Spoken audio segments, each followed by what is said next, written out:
Hello everyone, this is Worn Gamer 4 here with another video.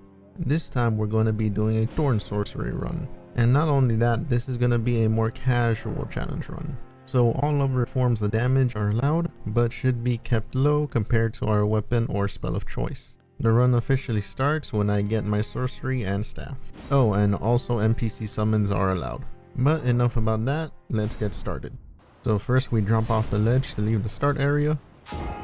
Get our handy dandy horse, then go bother Roderica till she gives us a jellyfish, get the bell from Ronnie, go into the demi-human forest ruins to get the shield of the guilty as our temporary weapon for now, say hi to the giant jar dude, get the cookbook on the grave for sleeping pots, get our wondrous physic, then we get the Dectus Medallion 1 and 2 from Fort Height and Fort Faroff, pick up the Radagon Sword Seal, and survive the rats successfully escaping the fort for the first time in all my challenge runs, I believe.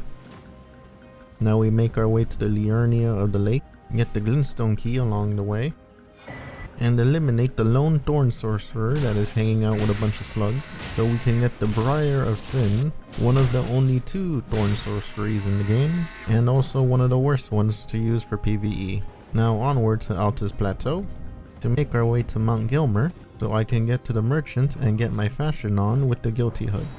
Now we go to Volcano Manor for the Albinaric staff that we will use for the majority of the run. Well, why might you ask? It's because the staff's arcane scaling increases the amount of bleed buildup caused by the Thorn Sorcery. So now we farm for a while because the spell requires 24 faith to actually use the sorcery.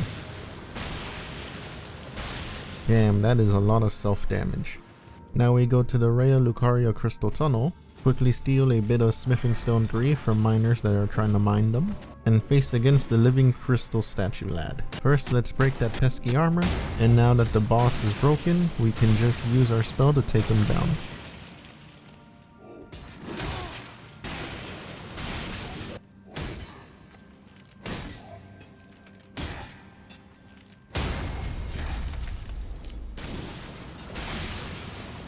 With the boss down, we get the normal Smithing Stone Bell 1. Now off to the sealed tunnel to get the second Smithing Stone Bell. After that, we level up our staff, and with our improved staff, we get ourselves killed because of the self damage, and bursted down because of how slow the spell is. Eventually, Yura helps us take down the NPC invader. Now going into Murkwater Cave, we get the rest of our attire for the time being, and also bleed patches into submission, so we can buy Margit's shackle off of him. And with that done, it's time to farm for the Marshmallow Staff from the Thorn Sorcerers. And luckily, after 4 tries, we get the staff after showing our superior emo power. Now we farm a bit more to upgrade that staff to plus 12. At Rhea Lucaria, we jump on a platform with a dog who decided repositioning offset platform was a good idea. We get the Graven School Talisman for a tiny bit of bonus damage. Onward to get some cracked tears, I barely survived my unicorn transformation. Also get hit on my left shoulder afterwards. And after getting through Sniper Alley, we fight the Erdtree Avatar for our Physic upgrade. With how slow the Briar of Sin spell is, we just wait for a butt slam or a charged up weapon slam to attack, because if not, I just get stomped on.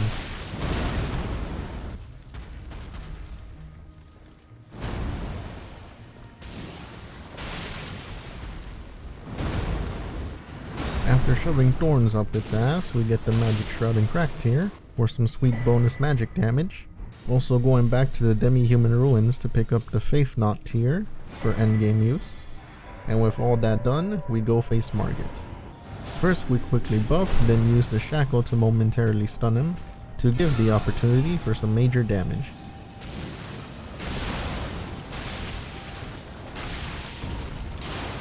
And after 2 more exchanges, along with some hyper armor aid from our spell, Margit goes down and we get our reward.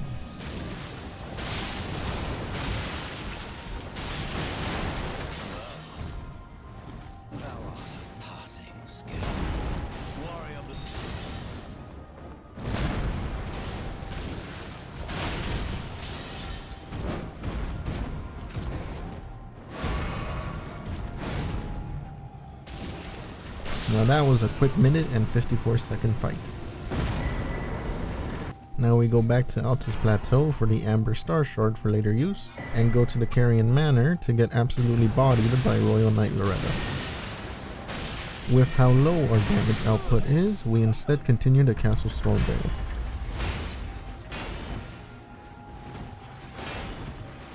Going through the castle, we witness Betrayal at its finest form, and instantly make our way to Godrick. But after realizing our damage output and health is rather lacking, my internet decided to poop itself. A blessing in disguise because it gives us a chance to talk to Nefeli, even though I'm pretty sure we don't need to right now for her quest. But for now, we farm some runes for another big level up. Also getting the Intelligence Knot tier and exploring some caves for more upgrade materials.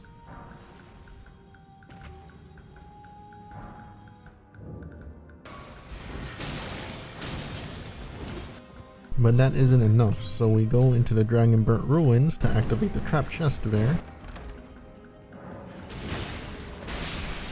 leading us to the Celia Crystal Tunnels, where we quickly and luckily deal with the Kindred of Rot, and quickly yoink all the stones there. Afterwards, it's Volcano Manor for some stones in the lava. With our weapon up to plus 17, now I feel like I'm ready to face Godrick. For Godrick, it's pretty much just attacking and spamming the dodge button. It's the classic tactic in every Souls player's mind.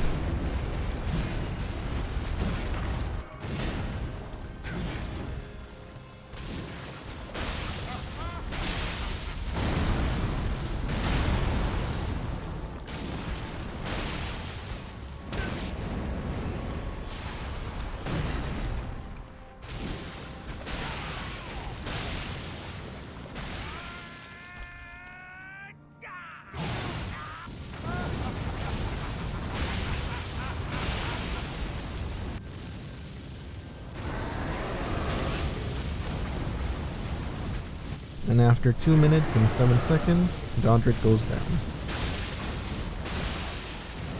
I am the Lord. After Godrick, we backtrack a bit to get some cracked pots. And now we sneak through the book-infested academy to deal with Radagon's red pet wolf. With every attack I made, I would also get hit by the boss. So victory and survival was through sheer luck, honestly.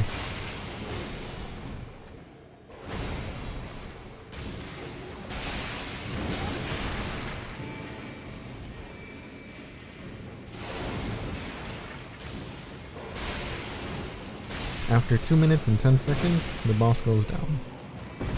Now out from the debate room, we head to the right to jump off the railing. And after going up the ladder, we jump back into the building to get the Radagon seal for lower spell cast time.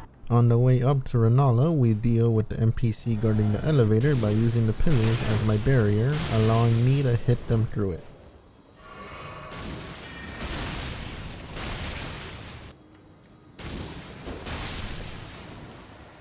With the night down, now we go and face Rennala and her band of misfits. But with Rennala's 80% magic resistance, I decide to come back later when I can deal out better damage. For now, we take out the Bloodhound Knight for some claws. Head into the abandoned cave to see how much they nerfed the Bloodhound step. And after getting my ass whooped 2 times by these knights, we deal with the Clean Run Knights by rapidly damaging the first one.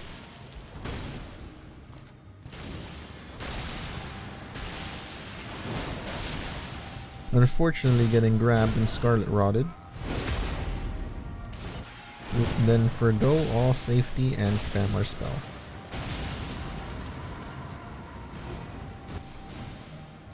And after 1 minute and 10 seconds, the bosses are defeated and we get the Golden Scarab Talisman. Now it's time to farm the Rolling Ball and the Giant Dragon.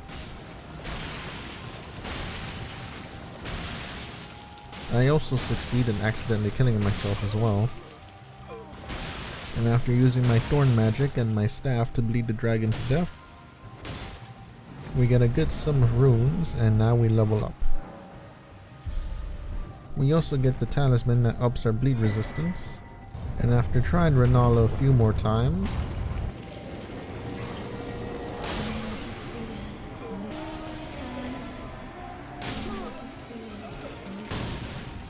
I decide to go for another boss. So now we go off to Redmane Castle to face Radahn instead. And with the help of the raid squad, NPC summons, and a bit of RNG luck, the thorn spam wins out.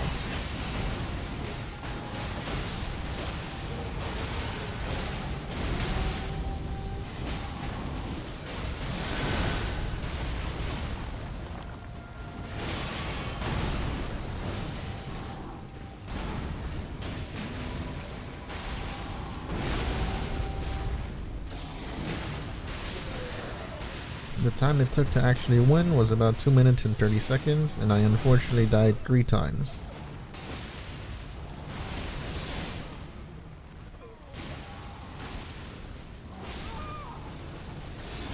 With 2 great runes now under our possession, we make our way straight to the capital and challenge the Draconic Tree Sentinel.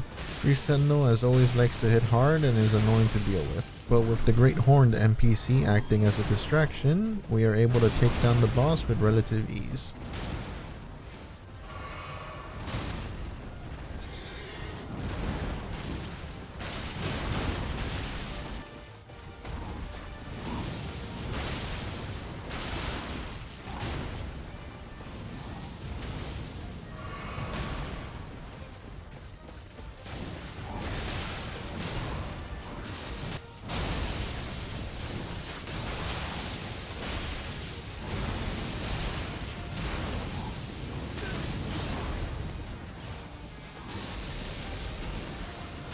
Of course, I died 4 times before the victory run, and the fight itself took about 2 minutes.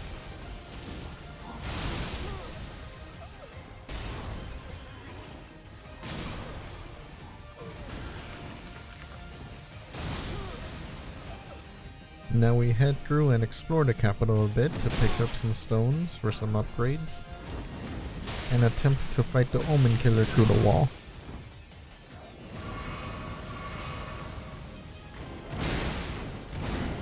After the Omen killer, we go out and get a few more stones and get the Aberrant set for extra Thorn Sorcery damage.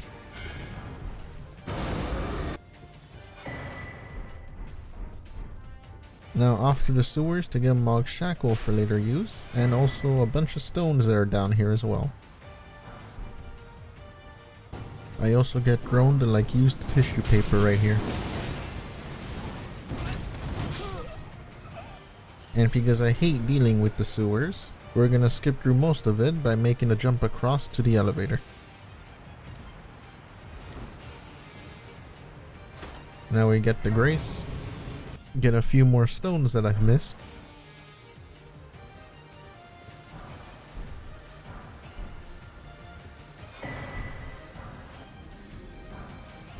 and with all that collecting, our weapon has now reached plus 22. And after having a bit of a fashion dilemma, we go to the coastal cave to get some tailoring tools.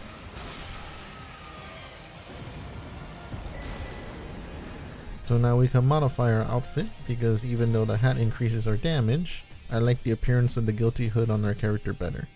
Now we run across the roots to face the false Godfrey. With this Godfrey being a phantom, we unfortunately can't bleed him, but other than that, this fight was pretty easy, as we can just bait out his ranged attack.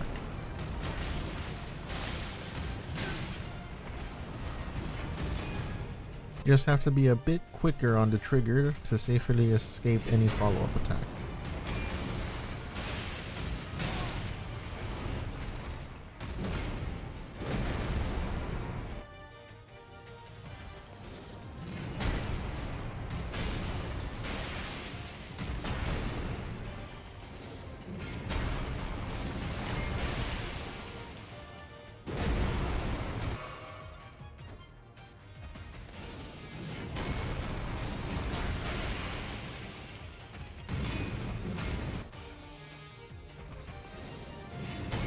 And after a 7-minute and 20-second fight, the Phantom of Godfrey goes down and we get our third pouch.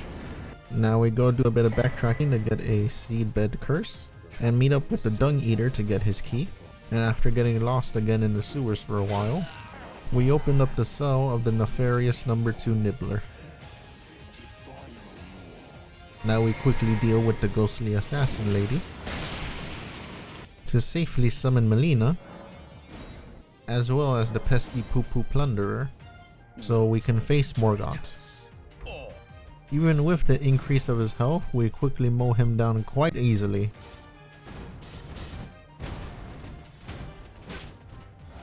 After using the shackle, we just wail on him. Afterwards is just trying to get him with my thorns.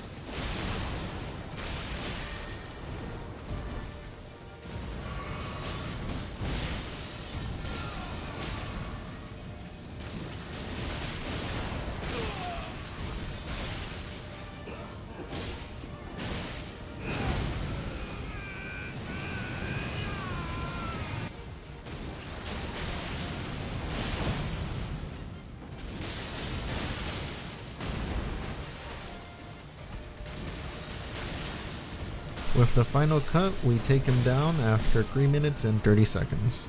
With Morgott down, we make an absolute beeline to get our next spell at the mountaintop of the giants. But before we get to it, we quickly grab the stone belfry. And now we have our second and last thorn spell in our possession. It does less self damage and a lower burst of DPS, but it's ranged, which is much more preferable than needing to hug the enemy to do damage. With our new spell, we quickly go to the Shaded Castle and ignore most of the enemies and watch them fall into the void trying to attack me.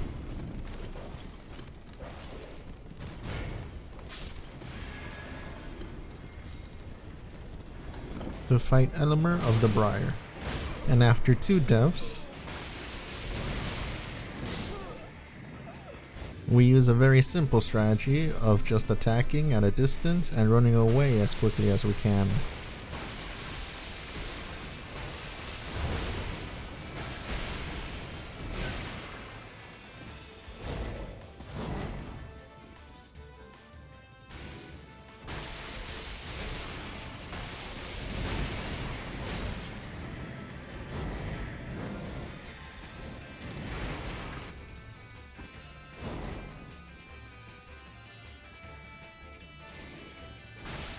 And with the final hit done, it took about 1 minute and 50 seconds to take him down. And now that Mr. Flying Sword is down, we can get the Briar Greaves to complete our faction. But before we go, we do a bit of Fia's quest real quick, then go to Castle Sol to activate the Grace for later use, because we are going back to Carrion Manor to fight the Royal Knight Loretta. And with our new ranged spell, this fight is significantly easier. Not only that, but I do even more damage than I used to.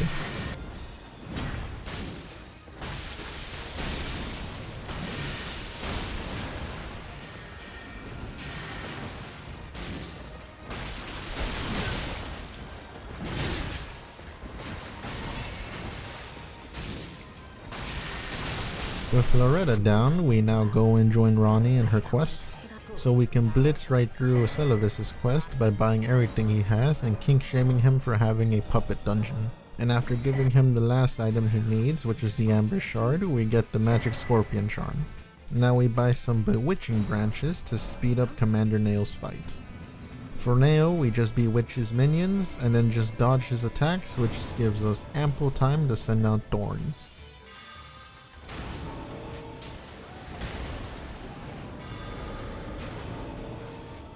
Nearly every one of his attacks is punishable, as long as we keep distance.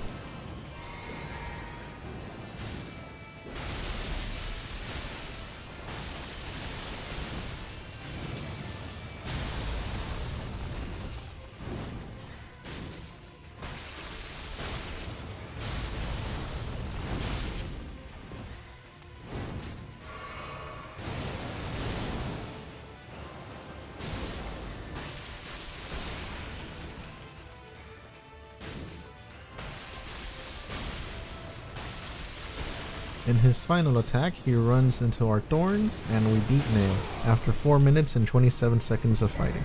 Now we get one half of the secret medallion, which Gideon's lackey comes to try to take it from us, but we instantly delete him. Now we talk to Nepheli at the slaughtered village to continue her quest, and also get the last half of the medallion and eliminating the Omen killer stationed there.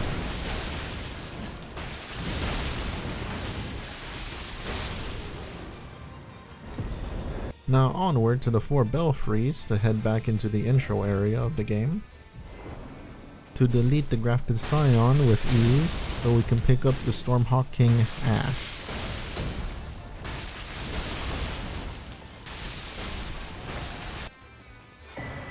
Now we go and liberate Fort Height and tell Kenneth that the deed is done.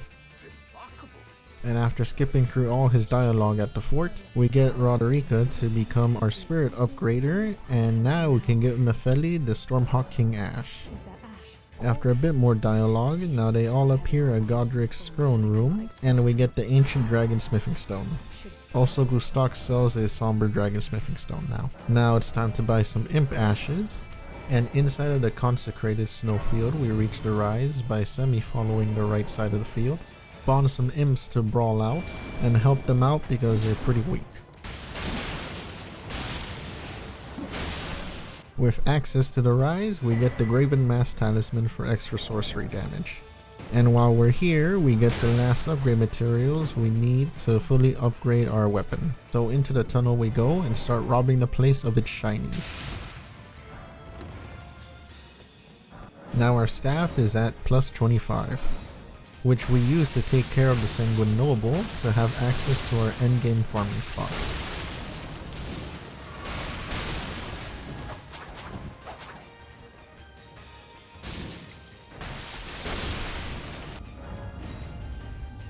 After farming a bit, we now level up again, go into the giant jail to bully a bunch of paraplegic snipers. And with the last candle lit, we reach the Haligtree and also take out a giant bubble blower.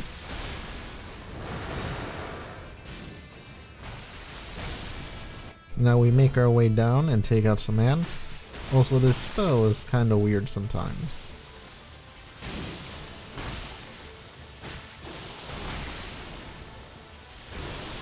Anyways, we get the shortcut and now we fight Loretta again.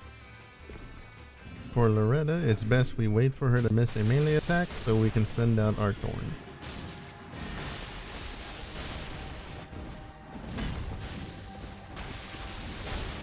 The only problem is that she's very spammy.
And after 9 minutes and 29 seconds, as well as 5 deaths, Loretta is eliminated.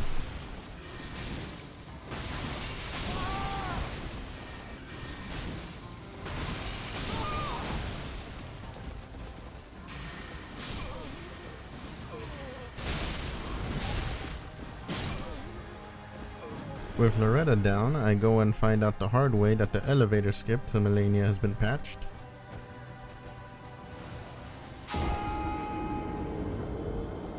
So we gotta get to her the old-fashioned way.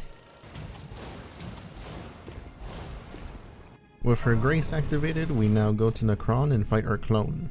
Which, funny enough, after we hurt him pretty bad,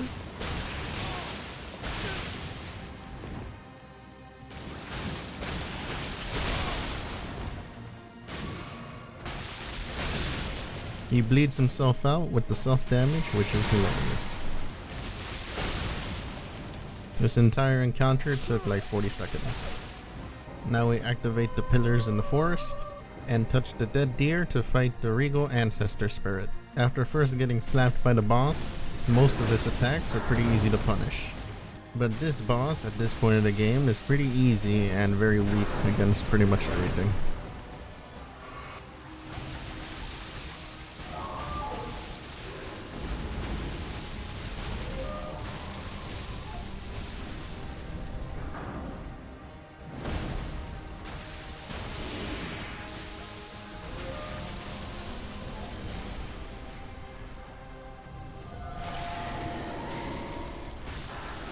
After 1 minute and 41 seconds, it goes down. After the spirit, we get Ronnie's paper cut inducing sword, get the inverted statue for Fia's quest. Now we follow Ronnie into the river main by going into the rise. Eliminate some ants that get in our way. Also, I get whipped and impaled multiple times.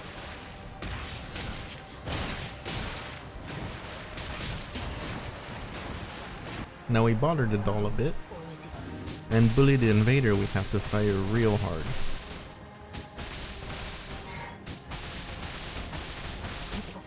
Now we roll into the rot because it does less damage than the lake of rot itself. Now into the loading screen coffin we go to fight Astel. For Astel, I have to keep distance.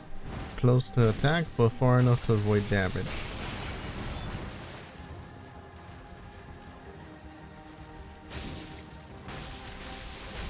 And also gotta watch out for the grabs.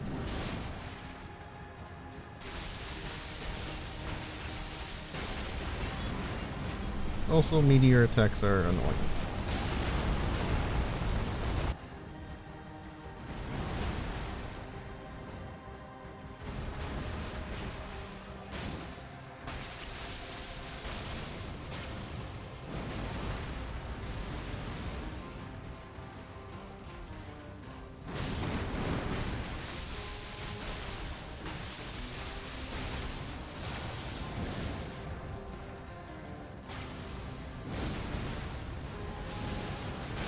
And with the final hit, we beat Astel with 5 minutes and 41 seconds. Now we level up a bit, magically land on my feet when I fell to my death. Attack the NPC guard in a seemingly safe location. We get the curse mark of death. And now back at the sewers, we summon the revolting reptile rationer to help us fight Mohg, to who we just spam as much pillars of thorns as we can at him.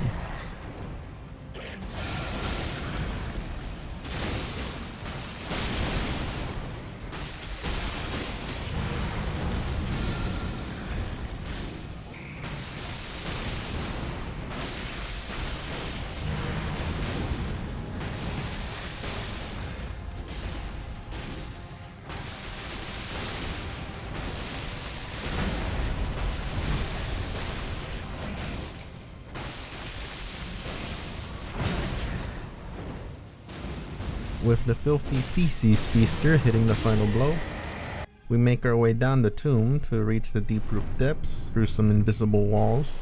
Making our way past the milky waterfall, we annihilate Fia's champions with our emo power.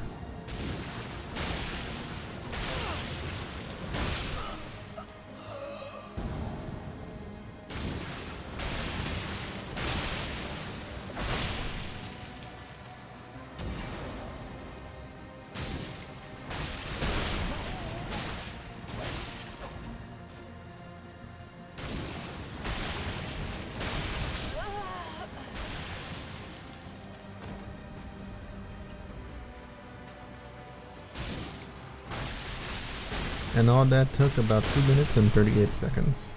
Now after getting hugged, we give her the curse mark so we can fight Lichdragon Fortissax, who all we have to do is poke him in the face.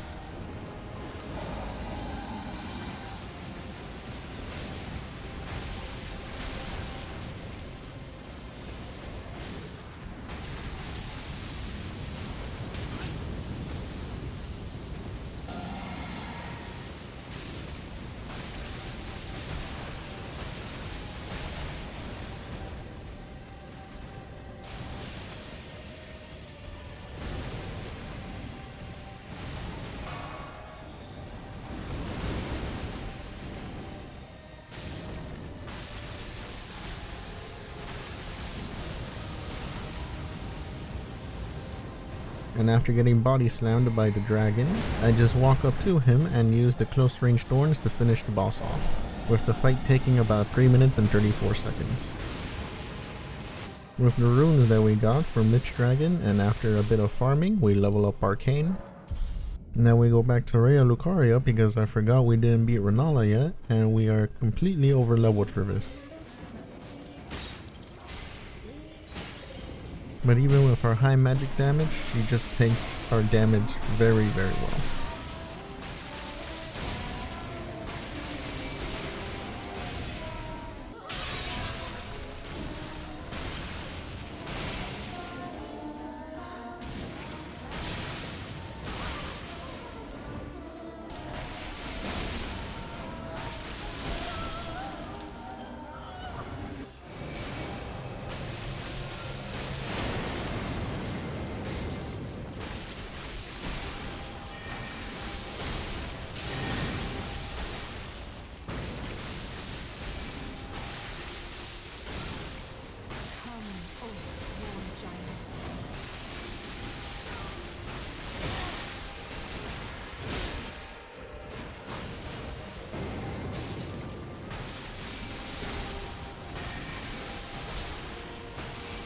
All this fighting took 5 minutes and 19 seconds, and I also died about 8 times to her.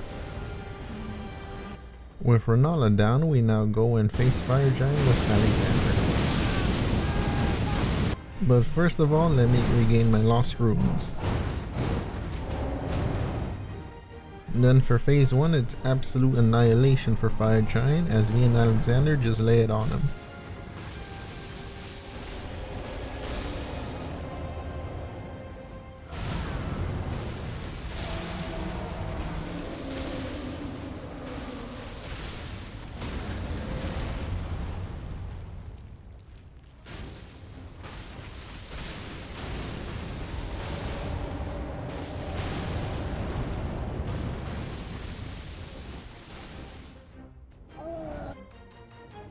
When the second phase hits, the fight slows quite a bit. First I use my close range thorns for damage.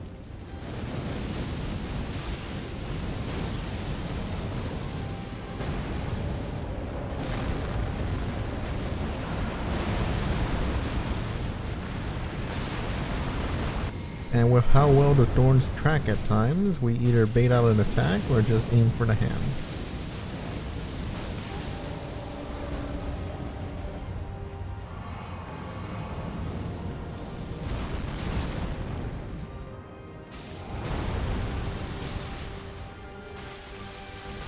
And all that fighting took about 4 minutes and 19 seconds. With Fire Giant down, we now go and burn the Archery. Then make our way to the Godskin Duo's Grace for activation. Get more cracked pots for sleeping pots. And with the help of Bernal, we take on the duo. We first put him to sleep and then we go to town.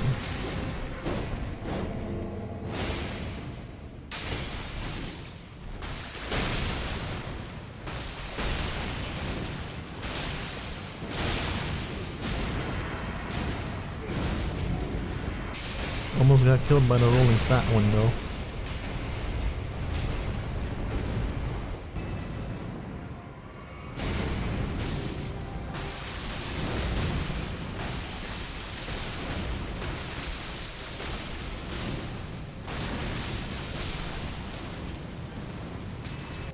And after a bit of waiting,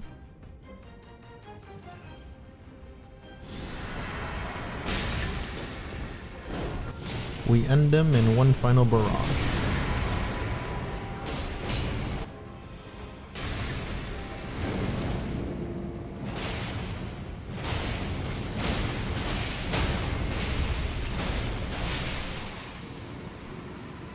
And all that took about 2 minutes and 43 seconds. Now onward, we make a quick detour to fight Alexander. So we go up the elevator to meet him. And after talking to him a bit, we start the fight. Not gonna lie, he's got a mean left punch. And after nearly getting styled on by Alexander, we take him down and give him a warrior's death. Afterwards, we move forward, avoiding everything in our way. Get the Grace so we can use it as a checkpoint, so we can go down the ledge to fight Dragonlord Placidusax. With how slow his attacks are, they give us ample time to cast our spell. He was also being very generous with his bolt attack, which gave a lot of time for damage.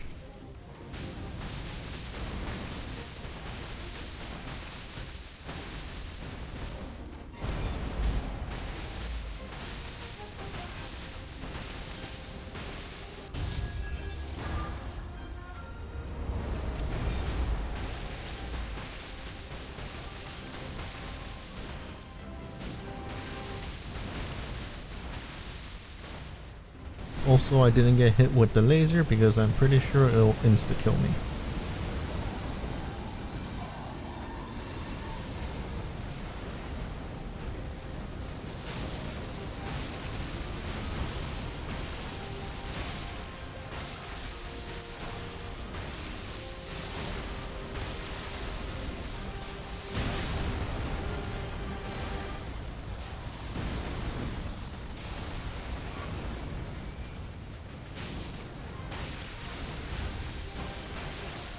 And with the Briar of Punishment's homing power, Placidusax goes down in about 7 minutes and 21 seconds. With the big dragon down, we level up. Now we go and get the engagement ring to get married in case the game decides to crash at the end for me. Also, we visit the estate ruins and its flying accursed enemies to get the Cerulean Amber Medallion +2. Now it's off to suffer and fight Malenia. That's a joke because honestly I thought I was gonna suffer, but I almost beat her in my first attempt. So for this fight, let's point out the obvious. She does not dodge the Briar of Punishment. And because of this, for the first phase only, the only thing to look out for is the Waterfowl Dance. Other than that, it's keep distance and use spell.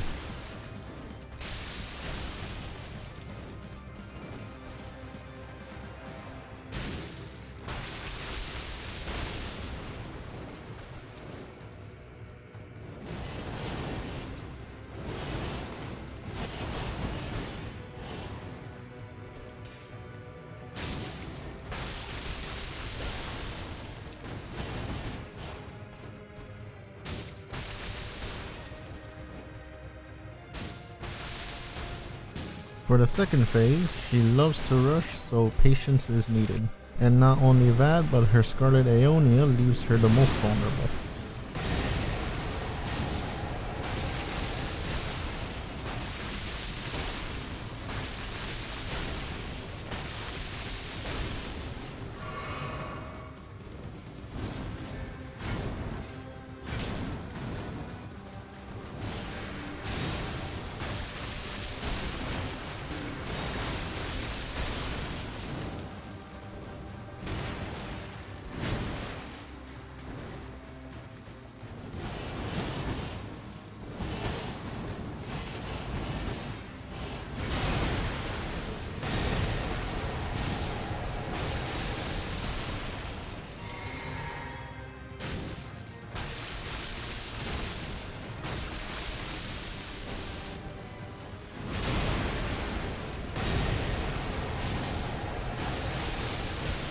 Honestly, this is one of the easiest Malenia fights I've ever fought in. And the fight took 9 minutes and 21 seconds and I only suffered 1 death. With that done, we go and show Eleonora our bleed is better than hers.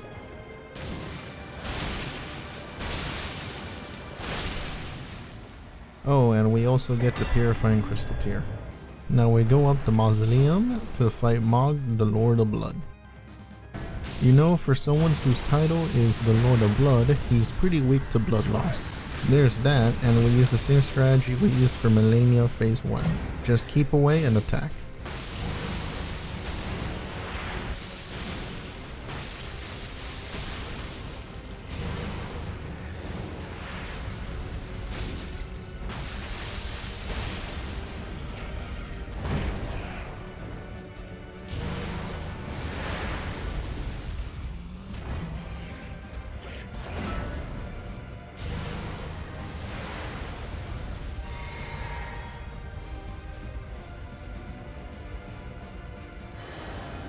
For phase 2, nothing really changes except for his attacks, so we keep on doing the same thing. And that's finding those juicy attack opportunities.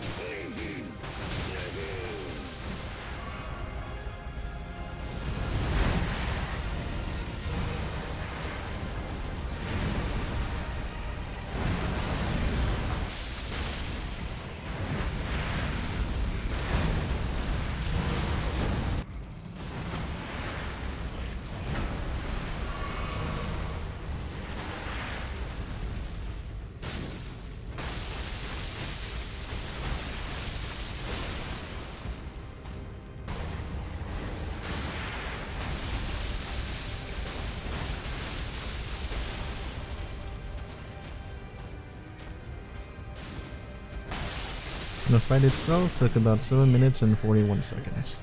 With Mohg went down, we now go and face Maliketh. After being chased around the arena a bit, I realized that whenever he slows down or when he uses his claw attack is when I need to attack.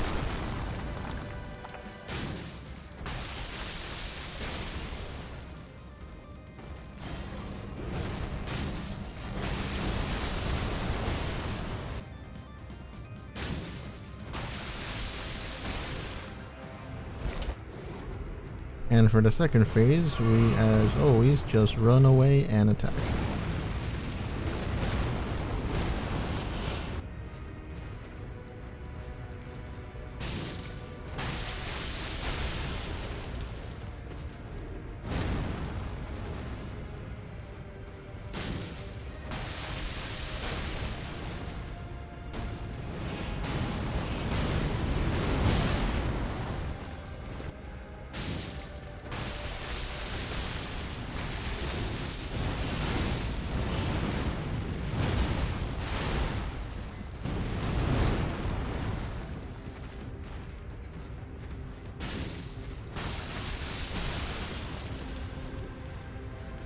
And with the final blow, we beat him in around 6 minutes and 39 seconds.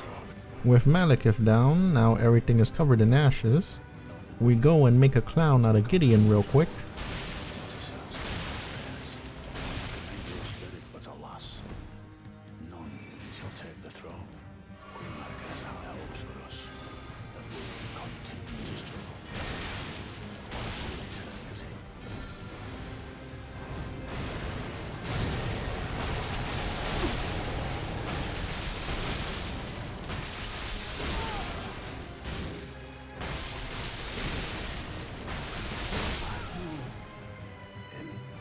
With Gideon down, we can summon Nefeli because we helped her in her quest, and now we go and fight Godfrey, with Nefeli being the best distraction a person can ask for.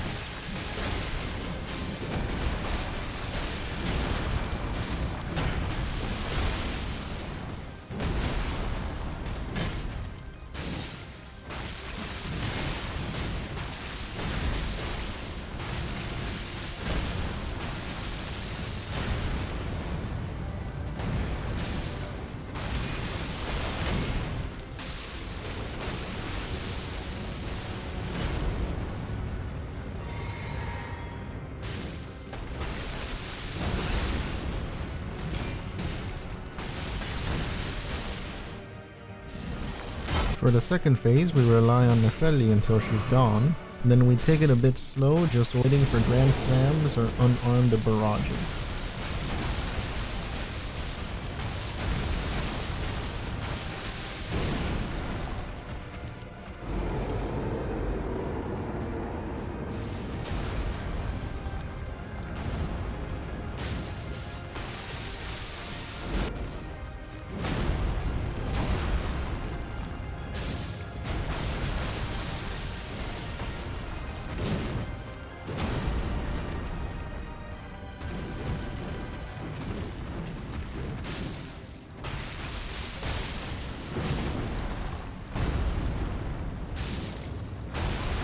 And with Godfrey taken care of, the fight was about 6 minutes and 46 seconds with only one death.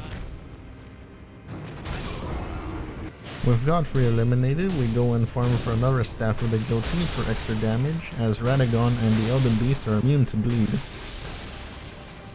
and farming for the staff took about 13 tries this time. Then we upgrade the original one we had and go rebirth at Rennala to make sure our stats are focused on faith. Look at that damage. With the previous staff I need a physic to one-shot. We now go back and backtrack from the Forbidden Lands to sneak our way around and get the Erdtree Favor +2. Lastly, we go to the Stargazer's Ruins to reunite 2 Jellyfish Children and get the Primal Glintstone Blade for 25% less FP use on spells at the sacrifice of 15% of my health. And with my equipment set, we go and face the final bosses. Radagon always has a knack of attacking right when you press an input.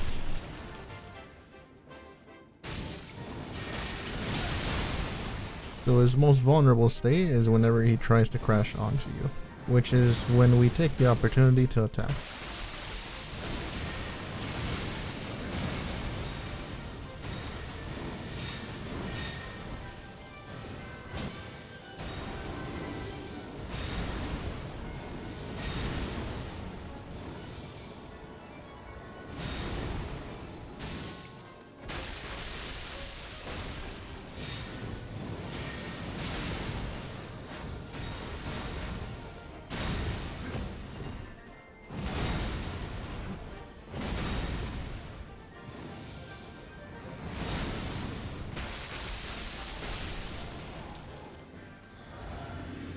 Once Radagon is done, we now go and face the Elden Beast. For Elden Beast, most of the fight is straightforward and a cakewalk.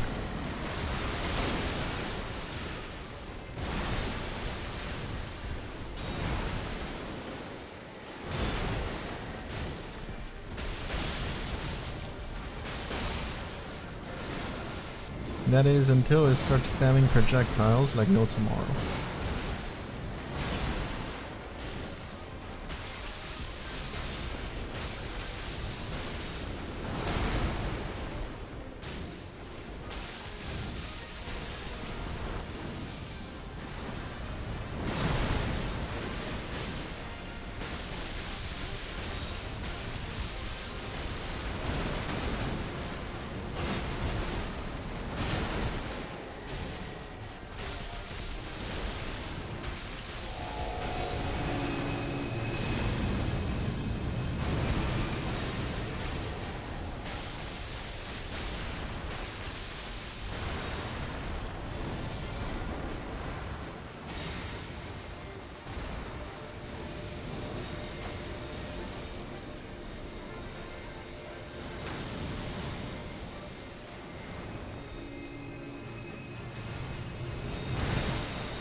And Elden Stars is very annoying to dodge.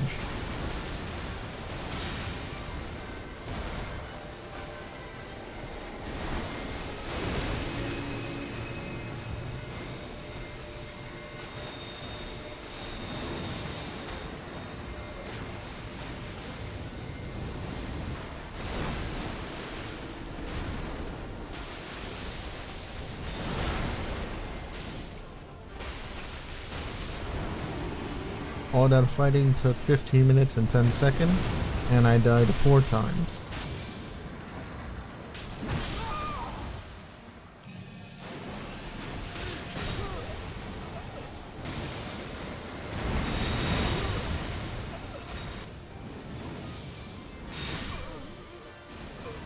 With the final hit and the mending of the Elden Ring, we beat the game with our Thorn Sorceries.